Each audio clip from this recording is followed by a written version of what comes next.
Hi, my name is Travis McVeigh. I'm an anesthesiologist from Dallas, Texas. I host a podcast called Thank You Notes at Ars Longa Media. Showing gratitude to people just makes me feel good, and I want to share the practice of thank you notes with everybody who listens. I write thank you notes to people and then bring them on the show to read it to them. Past guests have included my high school teachers, my friends, other physicians, and a couple of internet celebrities. I will also be doing episodes that explore the science behind gratitude practices to demonstrate to everybody the actual tangible benefits of practicing gratitude. Listen everywhere you get podcasts and check out the extras on my social media accounts. Thank you for listening.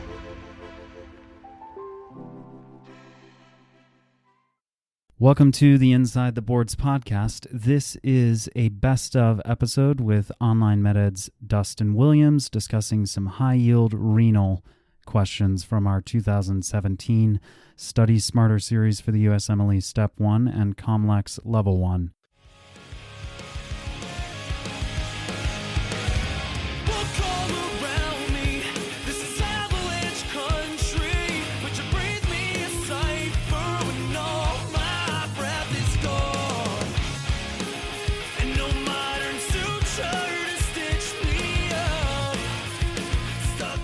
Welcome to the Inside the Boards podcast, the podcast dedicated to helping you learn to think like a question writer so you can study smarter, not harder, and succeed in medical school. And now here's your host, Patrick Beeman. All right, we are back with Dustyn Williams from OnlineMedEd. You can tell we love Dustyn and OnlineMedEd, not only because of Dustyn's slightly edgy sense of humor and approach, but also because OnlineMedEd is devoted to changing how medical education is approached, how medical schools deliver it, and how students learn it. It's about the time where you're going to start your clerkships, so if you haven't gone to OnlineMedEd.org and created an account so that you can watch some of the best, highest yield video lectures for your third year clerkships for free, you are missing out on what is fast becoming an essential resource for success in third year. The student testimonials speak for themselves. One said, OnlineMedEd is amazing. I got a 215 on step 1. Then I started OME partway through my third year and got a 255 on step 2, literally because of this study program. And my favorite, the new gold standard for third year rotations. OnlineMedEd is to third year as Pathoma is to second year, an absolute requirement. Learn everything you need and nothing you don't. You can do that with OnlineMedEd. We'll get right back in to the kidney with Dustyn Williams. Dustyn, thank you for the third time coming back and doing this with me. My pleasure. I love being here. I also love getting stumped sometimes too. It's kind of fun. Yeah. So I tried to, pick questions that would embarrass you. Like that was my entire goal in the selection. Less so, what would be high quality learning. Good. Definitely a stump the chump. Here we go. Hopefully I'll be able to cheat something even if I don't get the right answer any of the times. And that's more or less a joke. I will say, audience, that no, we are committed to, providing high quality, high yield questions in this review series. But renal's a tough subject, I think. I don't much like renal, I will confess. I was just going to say, actually, you're joking, but at the same time, step 1 can throw some pretty ridiculous questions at you. And I think renal is the one that hits it the most because they have so many details and so many different diagnoses and pathologic findings. And they can ask you so many different things that renal usually seems to be really hard for a lot of people. Yeah, and I say that. exactly. I did research in medical school on basic science kidney. I still don't know it that well. Clinical kidney, I got that dominated. Basic science kidney, man, that can be really hard. Yeah, man. Like I always think that whenever I was doing rotations as a medical student, and you're on the wards and somebody's got some sort of kidney disease, and you're getting pimped, and you're like, oh, this is obviously nephritic syndrome, right? Because nephritic versus nephrotic is like the binary sense in which you think of everything when you're going through second year path for renal. And then you realize like the kidney docs they have a different way of thinking about renal diseases than the basic science faculty. At least that was the impression I got. Yeah, I 100% agree. I mean, I even actually coach people in the clinical sciences to stop doing that stuff. Like in the basic science curriculum, I say, that might be for pathologists or like renal subspecialty fellows. Yeah. And it comes right down to it. I mean, clinical renal is really easy. It's pre, post, intrarenal. And if you're at intrarenal, call a nephrologist, Right. Give them fluids, give them Lasix, put a Foley in, and that don't work. Call for help. Yeah, exactly. That easy, but not for step one. All right, let's get into some questions. This one you'll love because it kind of harks back to anatomy, but it's a warm-up. So a 30-year-old man comes to the emergency department because of right flank pain. The pain is severe and began suddenly an hour ago, and a urinalysis is positive for numerous erythrocytes. Structural examination shows tenderness in the area of the right lumbar, paraspinal musculature, and flexion posturing of the right hip is noted. Which of the following is the muscle that can most likely be used to localize this patient's internal pain? Whew, that is an interrogatory. A, the psoas major. B, the quadratus lumborum. C, the rectus abdominis. D, the rectus femoris. Or E, the sartorius. Okay, so before I even attempt this, I do want to say that I always recommend students read the question first and read the answer choices. And this is a perfect example. All right, the guy comes in with right flank pain, and his urinalysis has got red blood cells in it. He's got not CVA tenderness, but right lumbar paraspinal musculature. I was like, oh, this is a kidney stone. Yeah. And I guess like the lumbar paraspinal musculature thing and the flexion posturing of the right hip, it doesn't fit with kidney stones, but I was like, kidney stones. The answer is going to be kidney stones. And then you're like, which of these muscles is involved in back pain? Right. Okay. I don't remember what the quadratus lumborum does. The rectus abdominis, that's going to be silly. That's like going to be like pain from the front. Yeah, so from doing too many crunches. Yeah, crunches, right? Or, I think this is supposed to be visceral pain. So I would say more things like appendicitis and maybe like a colonic obstruction. So not related to erythrocytes in the urine. Rectus femoris is in the leg. That doesn't make any sense. So I don't know why that would be related to red blood cells in the urine. Sartorius, hip flexion. Maybe that one because they tell you about the flexion of the right hip. And then the psoas major. Wow. All right. So I'm going to pick psoas major because that's literally the only muscle group I've seen ever have pathology in it in the hospital.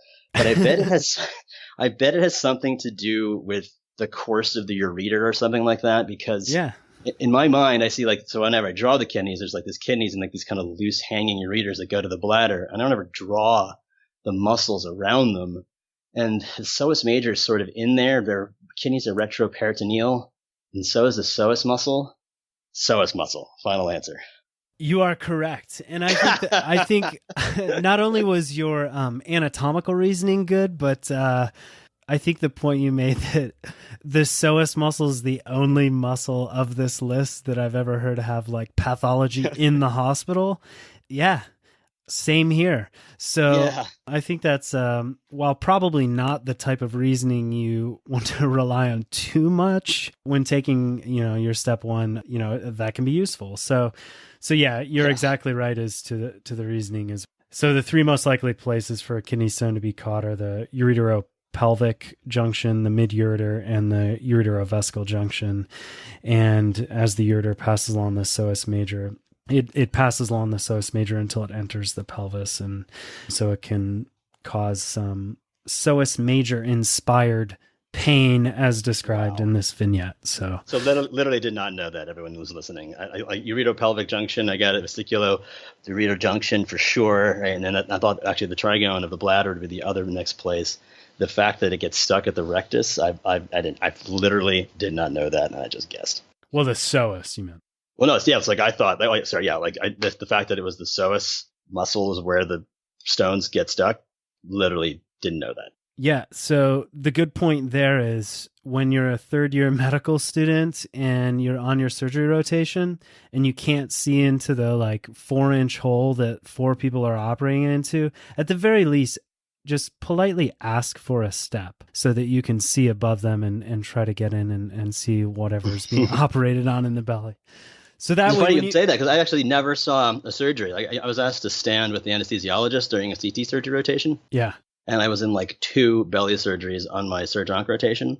And I wanted to be an orthopedic surgeon when I started medical school, not by the time I got to clinical years. But so I actually have only seen the inside of humans for the most part on CT scans. Very interesting. That is a fun fact.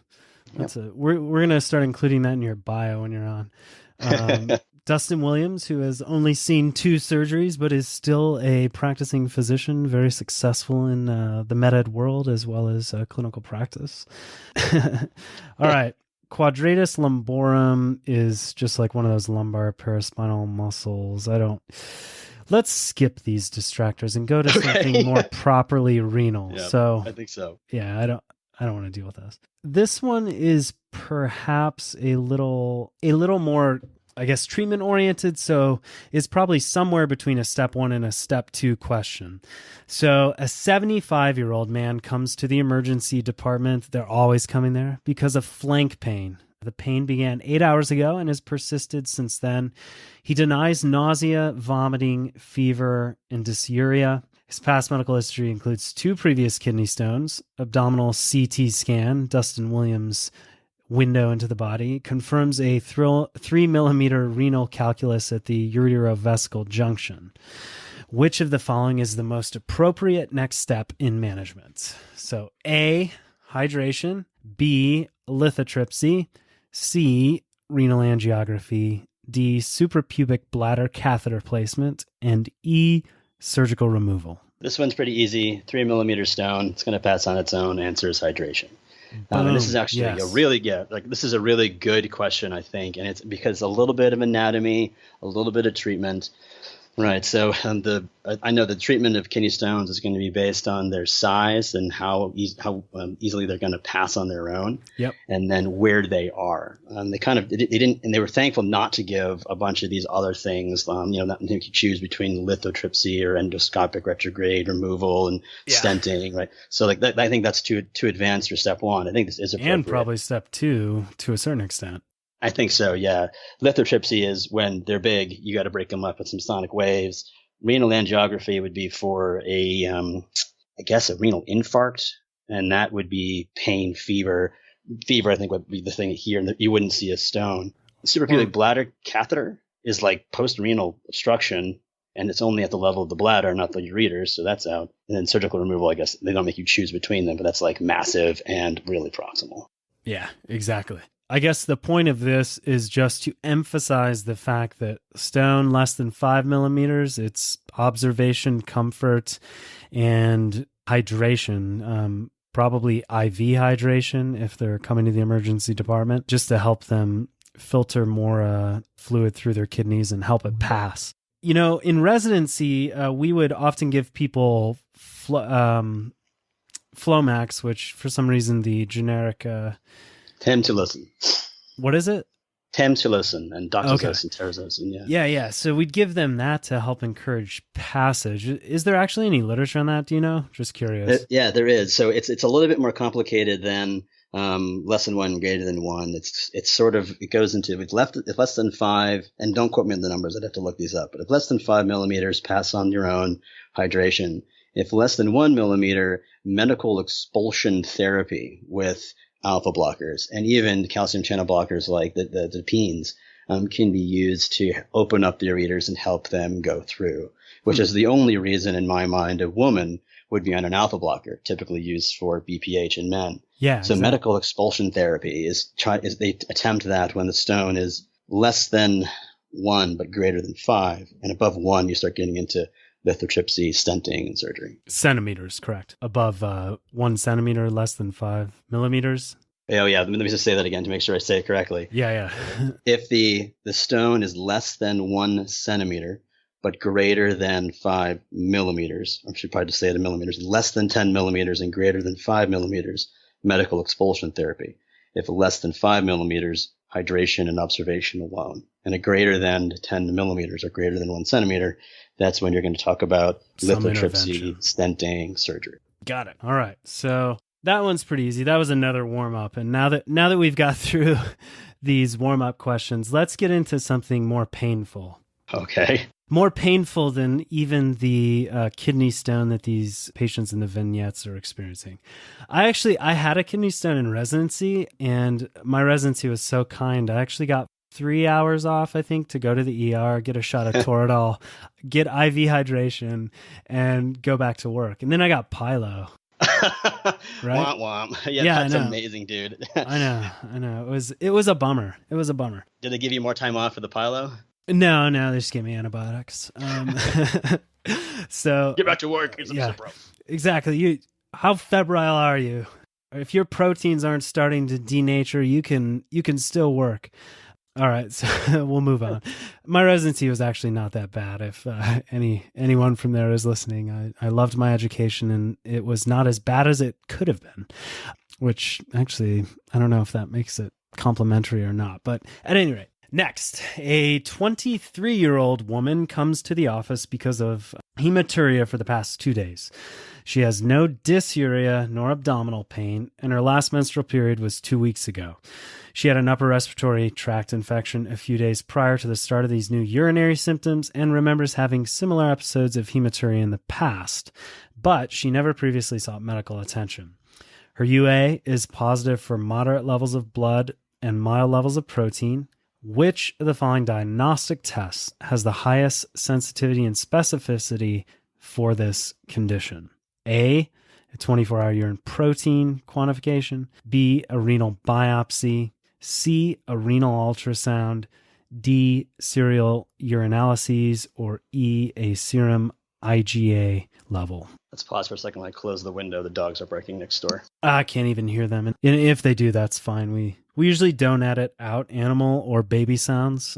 Okay, so I don't know the answer. The 23-year-old woman, they give you the menstrual period, so that's like, it's not that, right? So they're just basically telling you that this is really going to be in the urine and not just a contaminant. Which is actually something probably good to remember. Like when you're an intern, I can think of times, even as an OBGYN, maybe for like a week, we'd get consults like, oh, like somebody's got you'd see like somebody with a UA that's positive for blood, or it would come up in your inbox as a lab and you're like, oh no, she's got hematuria.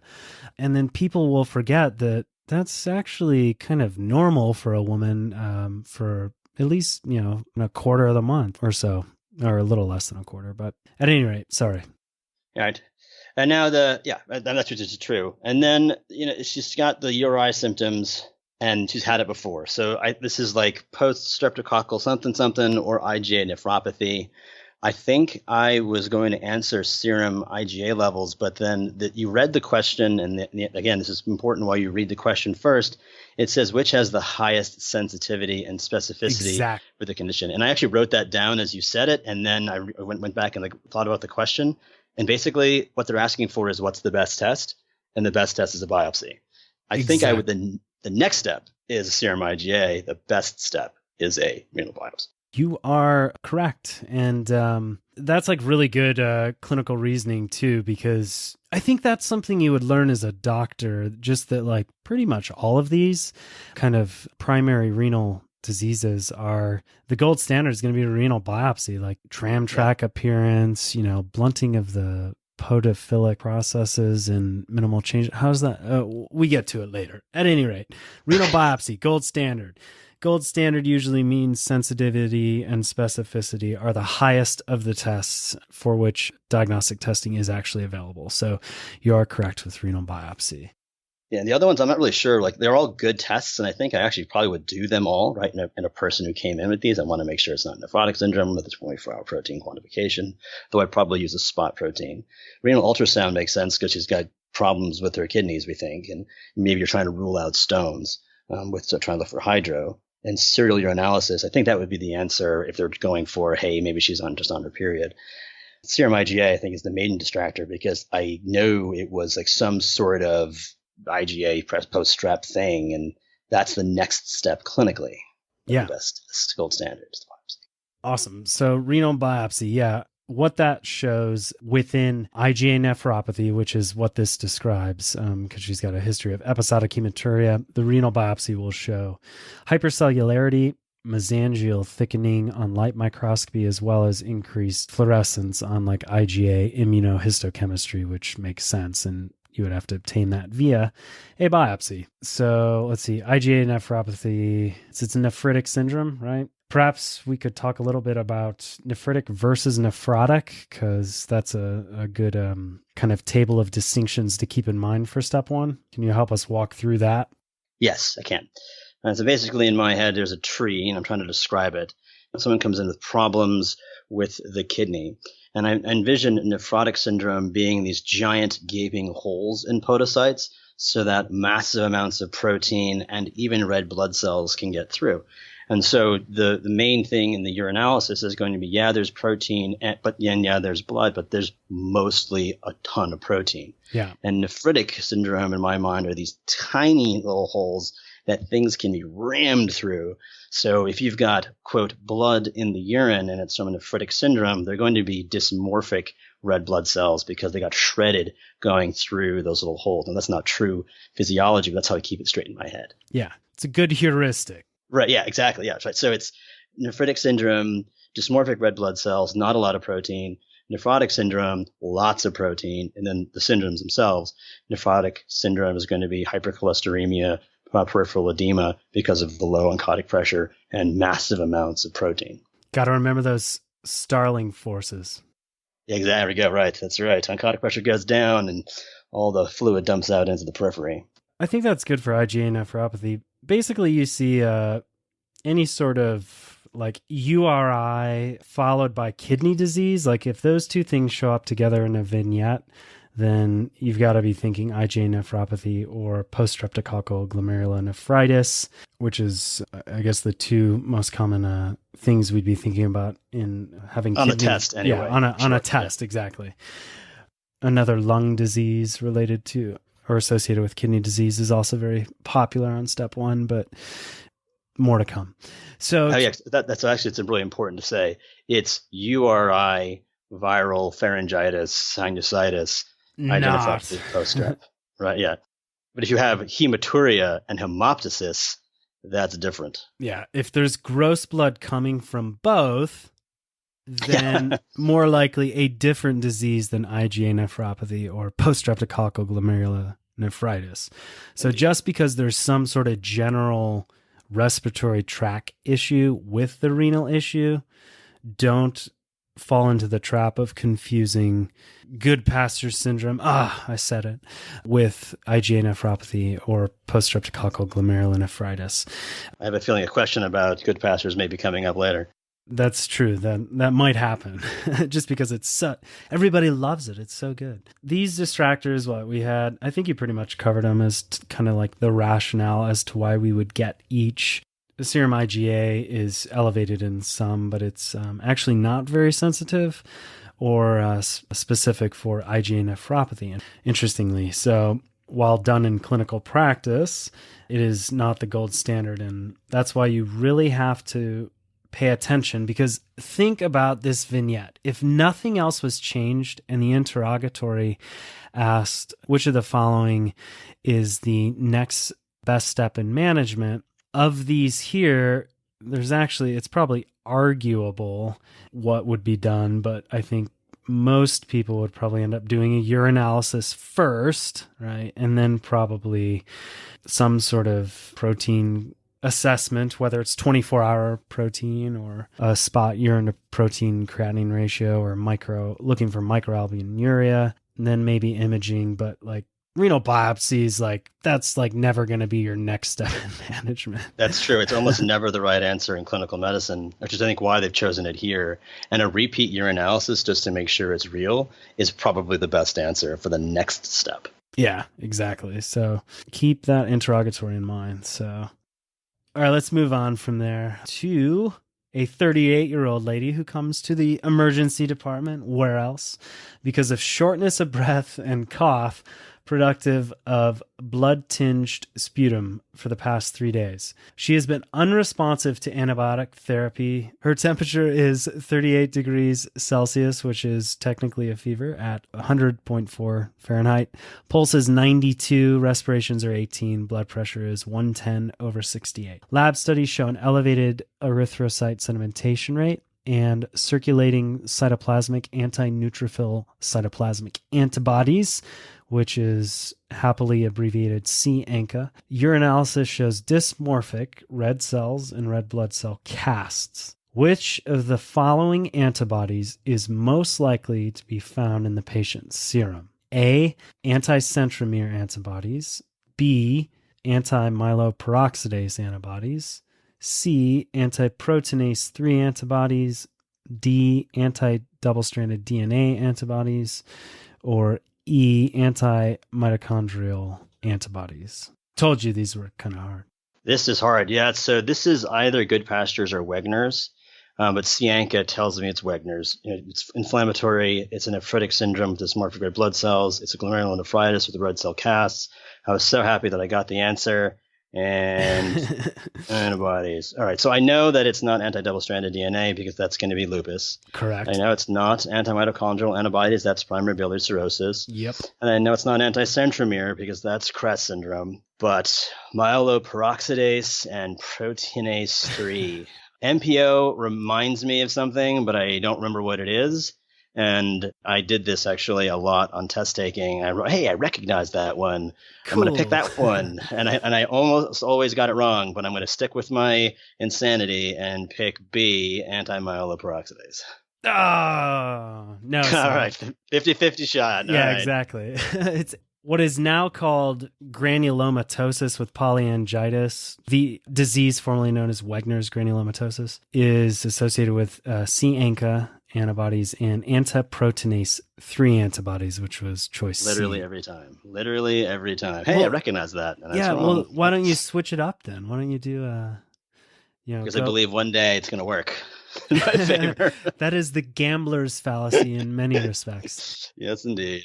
Anti-myeloperoxidase antibodies are Churg-Strauss syndrome. In my defense, the MPO is associated with the polyangiitis. Had I not learned that Wegener's is now granulomatosis with polyangiitis, I probably would not have made that mistake because it's the other polyangiitis disease. And with eosinophils, this one doesn't have eosinophils.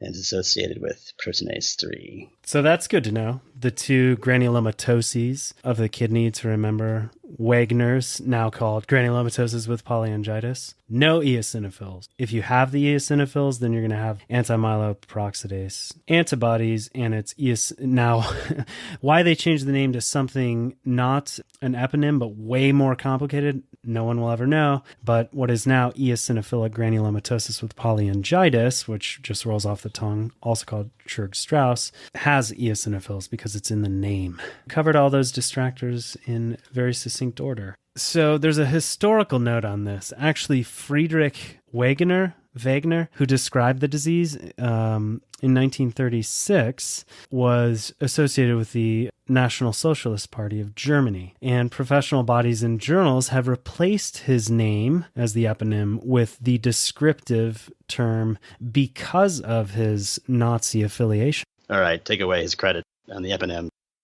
All right, let's move on from there to a 20-year-old man who comes to the emergency department, of course, because of hemoptysis and respiratory distress. His past medical history is significant for positive serologic assays for anti-glomerular basement membrane antibodies. His temperature is 38.8 Celsius, which is 101.8 Fahrenheit. Pulse is 100. Respirations are 30 per minute, and blood pressure is 120/60. Pulse oximetry is 98% on 6 liters of oxygen by nasal cannula, and his Glasgow Coma Scale is 15 of 15. Oh, good. Good air entry bilaterally. On physical exam, there is good air entry bilaterally. Occasional bibasilar crackles and scattered wheezes are heard on auscultation. Urinalysis shows hematuria and nephrotic range proteinuria. An arterial blood gas taken on admission shows a PaO2 of 69 millimeters of mercury. And the question is, which of the following is the most appropriate initial treatment for this patient? A, cyclophosphamide. B, fosinapril.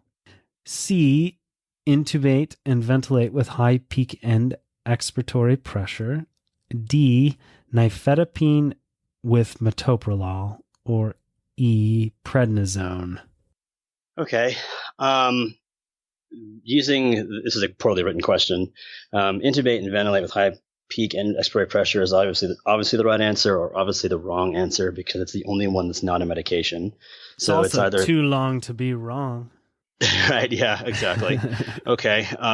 So cyclophosphamide is used in the treatment of good pastures, I think. It's sort of like the anti-inflammatory thing. So let's put a maybe. Fosinapril, ACE inhibitor, only used in inflammatory kidney disease and scleroderma renal crisis. This is not that, to get off. Oh, and I should say, they gave us anti-GBM antibodies, hematuria, and hemoptysis. It's good pastures disease. Yep. Sorry, yeah, that's good to mention that, because I was just like, oh, obviously anti-GBM. That's good pastures. Right, yeah. But Right. So, and that's actually, again, why I read the question first, because they tell you right off the bat, this is good pastures. And they basically say, okay, how do you treat it?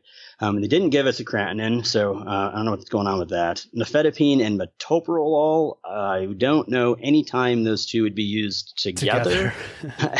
They're both anti-anginals, so I suppose that if someone were presenting with stable angina, you could use both to control blood pressure and reduce anginal symptoms, but that's right off. So B and D are done. E, prednisone. Almost always the right answer, corticosteroids for emergent treatment of inflammatory disease. So to me, it's between E and C. I look at his PaO2 and it was somewhere around 70. Yeah, 69. All right. And he's on 6 liters. And satting at 98. So that's about appropriate. PaO2 is 69. Respirations are 30. Yeah. So, I mean, honestly, I'm trying to think of this as what I would do clinically. He's alert and oriented. He's young, breathing fast. I'd want to see the pH and his PCO2 because he's breathing fast before I decide to intubate the guy. But I have a feeling they're trying to imply hypoxemia. But man, you got like a non-rebreather and a face tent to go. They didn't really sell the hypoxemia too hard, but I bet they're going to get at something to do with good pastures that can rapidly progress and da-da-da. So you'd intubate first, protect the airway, and then give prednisone. But I wouldn't give prednisone. I'd give methylprednisolone IV. So, I mean, this is a tough one, and I'm trying to talk my way into either one, and I think I'm going to go with C. And you are correct. And I'll give you the distractors are a little. Well, number one, there's D. You shouldn't really have complex distractors when there are simple ones like nifedipine and metoprolol with single things, and then a mix of procedures and medications. Right. Yeah, the point is they're trying to paint a picture in this vignette of somebody who has impending respiratory decompensation, and whether or not that is done as well as it could be is arguable, but that's the point in general on multiple choice questions within medicine is don't forget the ABCs. Regardless, like, it's just such a crappy feeling when you leave a test and you're like, you remember a vignette and you're like, oh, sweet, good pastures. I know that, like, you know, you can treat that with cyclophosphamide and steroids, and I chose steroids, but then you're like, oh, wait, does he have good pastures, but he was also not breathing at all, or just had cardiac arrest, and maybe I should put that AED on him. Right. So yes. So don't forget the ABCs. This answer is intubation, essentially. Although clinically you may, like you said, there are some probably intermediary steps you could do before going with the tube. Right. And so that's the thing that frustrates me. I kind of got the gist of that was the question they were going for. If this was an 80-year-old person, respiration's 30 a minute, then I'd be more concerned. At 6 liters, there's a lot of intermediate steps you can do. And I don't think that good pastures is rapidly progressive like that. Like, it happens, but Maybe he's talking about, well, I guess they say respiratory distress. And actually, if you haven't been in an ICU setting, where the numbers are so deranged, I sort of have like a tacit, an intuition to numbers now. These numbers aren't good if you're a second-year medical student. They're NVD if you're working in a hospital and are in an ICU. So I guess they actually are implying respiratory failure in BC.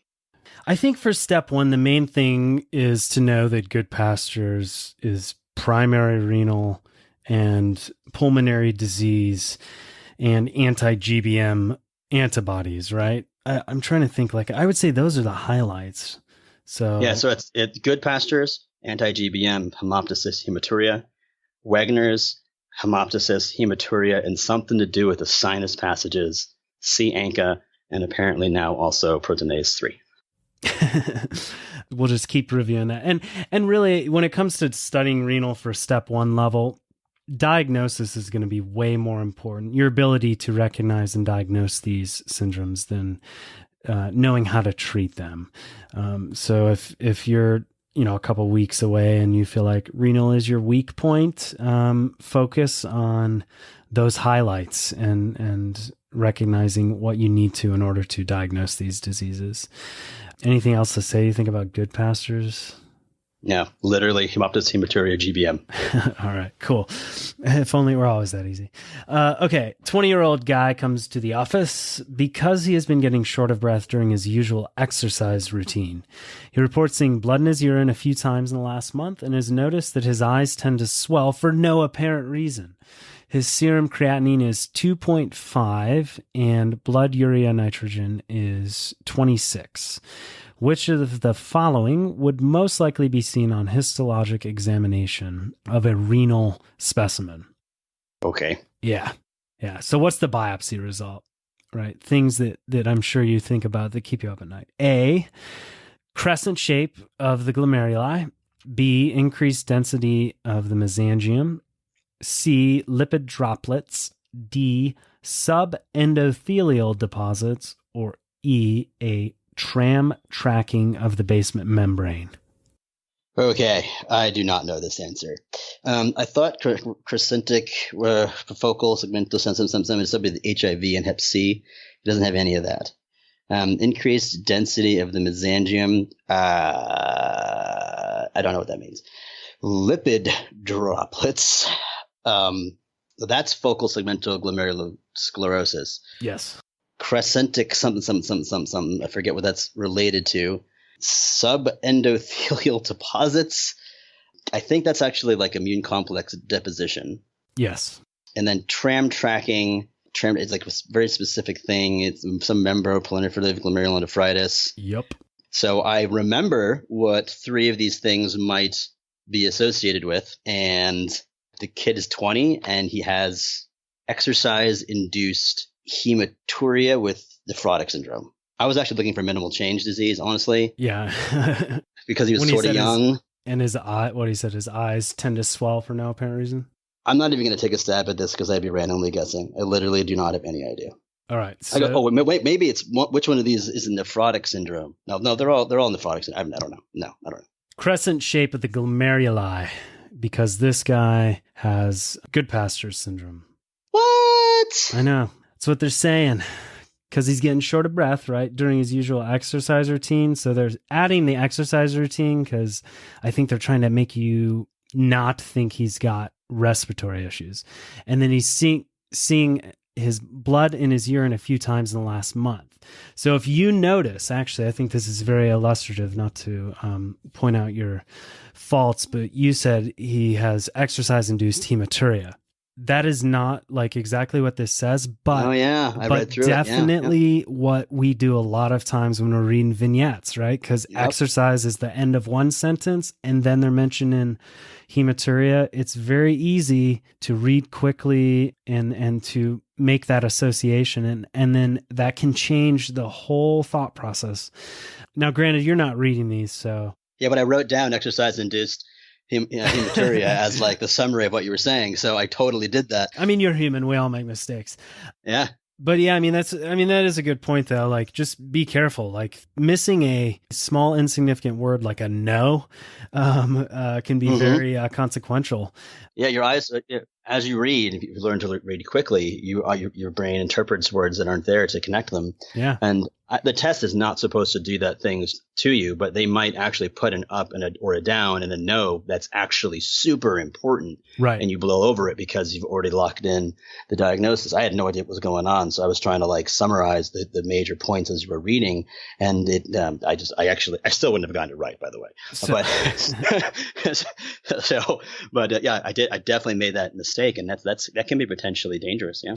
So this is a problem I personally had. So here's some practical advice. I mean, this sounds like no duh, but when it came to in-house tests in medical school, I noticed a lot of times when we'd go to the test reviews, the things I would miss would be just that. Like, I didn't read the last word on the second line of a vignette, which was super important, or I didn't read the no, and I interpreted the statement, whatever it was, as positive, or I did some sort of cognitive elision between one sentence and another and created my own vignette in my mind that wasn't the vignette on the page. So what I started doing when it came to test taking, pretty much for the most part, just as habit, I'd follow the vignette with like a pointer, like a pencil or a pen. I don't know if I still do that. I haven't had to take a written test in, thankfully, like 2 years. But, if you find yourself doing that, the U-World or other QBank questions that you miss, I either really slow down or, I guess, follow along the vignette with like a pointer to keep yourself or to encourage yourself to be more active. Or if you feel confused, because that was another thing. Sometimes, and you can't take long to do this, but I would get to the end of a question and I would feel like Dustyn just described, like, oh man, I have no idea. And if you have no idea, sometimes that is just maybe you didn't study that, you don't remember, but sometimes it is because you missed something. So it's not a bad idea to systematically, if you have that sort of sense of, oh man, I'm so confused, go back and read the vignette real slowly, line by line. And then if you get to the end of it and you don't have an answer, then guess and move on. Because I think I've definitely picked up. I think that's actually the good advice right there, right? Yeah. Like when I reach the end of something, especially in the new tests, and I'm like, what? I would just put C, flag it to review at the end, move on. Yeah. I wouldn't even reread. Yeah. I think that question would take too long to go over again. And I'll be honest, as I've developed my skills in question writing, I've also developed my skills in question taking. Absolutely. I finished my internal medicine boards in something like 3 hours, and it's a 9-hour exam. I would read the question first, read the answer choices, and then just go through the vignette, picking up the things that I needed. And no doubt, I messed something, right? Like I messed up because I just did it here. But I was so good at it that I could, my failure rate was so low that it didn't matter, right? So I can get through the test very quickly. And if I came upon those, what the are you talking about? I would just put C, flag it, move on. And at the end of the block of questions, I can go back to the flags. Yeah. And there's usually 2 or 3. And then I would do that. I would read it slow. I know I've got a lot of time left in my block. I'm done. I'm not going to waste time on this question. So I would really go slow through it. And I think almost always it was just something I didn't know, or the right answer was a word I didn't recognize, like serum immunofixation for an SPEP. I wanted an SPEP. There's SPEP. I think you brought that up in our last interview. You're still bitter over that. All right. So really quick, the increased density of the mesangium, that was choice B. That is associated with membranoproliferative glomerulonephritis. So you're looking for massive proteinuria, hypoalbuminemia, and edema with that. Lipid droplets, that's associated with focal segmental glomerulosclerosis. I said the wrong word. Yes, sclerosis. That's right. No, actually, I think you said the correct one, because I usually say in my mind, I'm always thinking focal segmental glomerulonephritis. Right, but it's sclerosis. It is sclerosis. D, subendothelial deposits. You are right. It was it has something to do with immune complex deposition. Also, membranoproliferative glomerulonephritis. And tram track of the basement membrane. Guess where that's expected? Membranoproliferative glomerulonephritis, which is, I think, just a visual description of the subendothelial deposits. That's interesting because I think you said proliferative glomerulonephritis 3 times with 3 different answers. Yeah, because I think it's just what's seen on histologic examination of a kidney biopsy specimen, these 3 kind of things: subendothelial deposits, so-called tram tracking of the basement membrane, and mesangial expansion or increased density of the mesangium.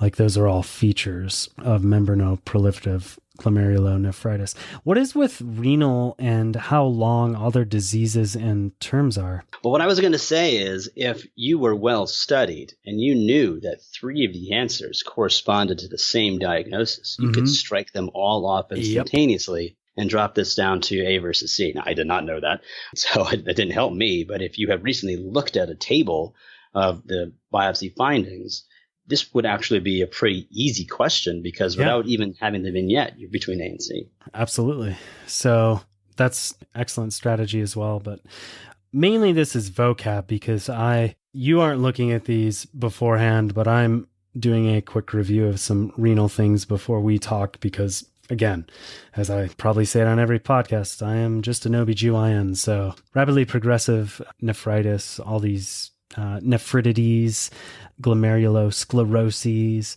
not my world, thankfully. Although my best friend wanted to do a renal fellowship, and I think there's something wrong with him. It's only 2 years. Well, that's true. That's nice. One more, because it's essential that we have to discuss this.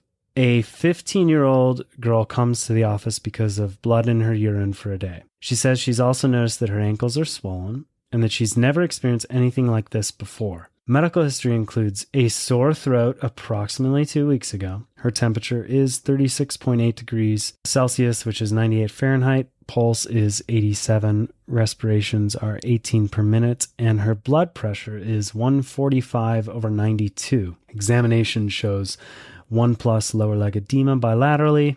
And the interrogatory is, which of the following serum studies is most likely to be elevated? A, amyloid. B, antiglomerular basement membrane antibodies. C, anti-streptolysin O. D, complement. Or E, immunoglobulin A. Okay, I actually thought this was going to be preeclampsia. I couldn't understand why we were talking about renal disease, but this makes sense. We're in the renal section. Blood pressure is elevated, lower leg edema. And she's not pregnant. Right. Or at least we don't know that she is. Oh, yeah. We hope that a UPT has been done. So this is the same thing, the sore throat, the pharyngitis with now some sort of protein kidney disease. And sore throat URI plus kidney disease, as we talked before, is either IgA nephropathy or post-streptococcal glomerulonephritis. Since we already had a question on IgA nephropathy, I bet this is post-streptococcal glomerulonephritis. So if only it were that easy on step 1. Right. So the true thing. So if we didn't already have a question, I'd be talking about getting serum immunoglobulin A levels versus the anti-streptolysin O serum immunoglobulin A for IgA nephropathy, and then anti-streptolysin O for post-strep. Amyloid deposition is going to be in people with amyloidosis or people who are on dialysis, old people. That's not that. Antiglomerular basement membrane, as we discussed, is good pastors. There needs to be hemoptysis and hematuria. Complement and kidney disease is usually associated, I think, with things like immune deposition, like lupus, and a complement level would be decreased. Yeah. And so the question asks which is likely to be elevated. So really, it's basically which of these tests is going to give you the answer. The pharyngitis versus the URI is helpful because strep causes strep throat, which is a pharyngitis. So I would pick anti-streptolysin O. But I think we even learned earlier in the podcast, serum IgA doesn't necessarily increase in IgA nephropathy. So even if you couldn't choose between the two, you still should pick anti-streptolysin O. And you are correct. Look at that. Look at that. So yes, important highlights. Post-strep glomerulonephritis, 10 to 14 days, develops after a group A beta hemolytic streptococcal infection, usually of the upper respiratory tract, i.e. pharyngitis, or skin infection, which has multiple names like a cellulitis or erysipelas, or impetigo is also, I think, caused by strep as well, right? So serum levels of anti-streptolysin O will be elevated. And I would say that's probably the most important things to know for post-strep glomerulonephritis. What we did forget to mention, though, was that IgA nephropathy is also called Berger's disease. I totally forgot to mention that. And it's the most common cause of glomerulonephritis worldwide. So that was choice E. That can be the take-home for this renal section. There are many, many more renal diseases that we could go through, but we will leave it there for now. Because I got to be honest, I'm pretty burned out. I mean, this was a really hard one. This was like, kidney is hard. And so I need people to hear that, hey, if you're struggling with pathology in the kidney, don't worry about it. It's hard. So sometimes it may not be worth the squeeze, right? You got like probably one giant table and first aid that's there. And if you're looking at it being like, that's a whole lot to remember, you're probably not going to get a whole lot of questions just on glomerulonephritis. So try to remember like hematuria, hemoptysis, Goodpasture's, hematuria, hemoptysis in the sinus tract, Wagner's, it's strep throat plus kidney thing, post-streptococcal glomerulonephritis, ASO, right? Yep. Like try to get just those loose word associations. And even if you get burned by it, man, the time you save trying to actually memorize all this stuff, I don't think it's worth the squeeze in the test. I mean, we probably should have mentioned something about minimal change disease, pediatric nephrotic syndrome with effacement of the podocyte foot processes. That's what I was trying to think of earlier. There we go. Yep, that's right. But Dustyn, thank you so much. I can't wait till we can get into some third-year content probably in a couple months. What's your favorite subject, like, to teach? That's internal medicine. That's unfair, though. How about by organ system? I don't really have a favorite one. I've turned out to, but the ones that I actually like to teach the most in clinical medicine are going to be cardiology and nephrology. One, cardiology, because I've pretty much been regulated to the cardiac floor. So we see it a lot. And I think heart failure is really complicated. And two, kidney clinical medicine, because I have my Katrina switch advanced organizer. It can be used to explain lots of disorders of sodium, potassium, renal failure, hypertension, CHF. So the same advanced organizer, the same picture can be used in multiple ways to describe lots of things. And I actually like showing students that this one picture is the foundation for like 9 of different diseases of all that I know about. And if you can just own the system, this one picture, you can treat multiple diseases. So and you did kind of actually go through that in our prior podcast that we did on endocrine. So check that one out. And don't forget, once you finish step 1 and you have your 3 days to recover before going to the wards, go to OnlineMedEd.org and sign up for a premium account and tell them Inside the Board sent you so that the good love and goodwill continues. Thanks. Sounds good to me. All right. Great being here. Yeah, thanks, man. I appreciate it. And thanks to James from 2 O'Clock Courage for letting us use the opening track, which is The Valentine Blast Furnace off 2016's album Missilette. You can check 2 O'Clock Courage, the best band you've never heard of, at 2o'clockcourage.com or on iTunes or Spotify. Inside the Boards is in no way affiliated with the United States Medical Licensing Examination, Comprehensive Osteopathic Medical License Examination, National Board of Medical Examiners, the National Council of State Boards of Nursing, National Board of Osteopathic Medical Examiners, or any other licensing or examination body. All exam names and other trademarks are the property of the respective trademark owners.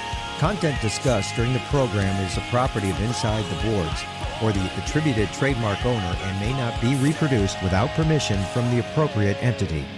Inside the Boards fully adheres to the respective policies on irregular behavior outlined by the aforementioned credentialing bodies.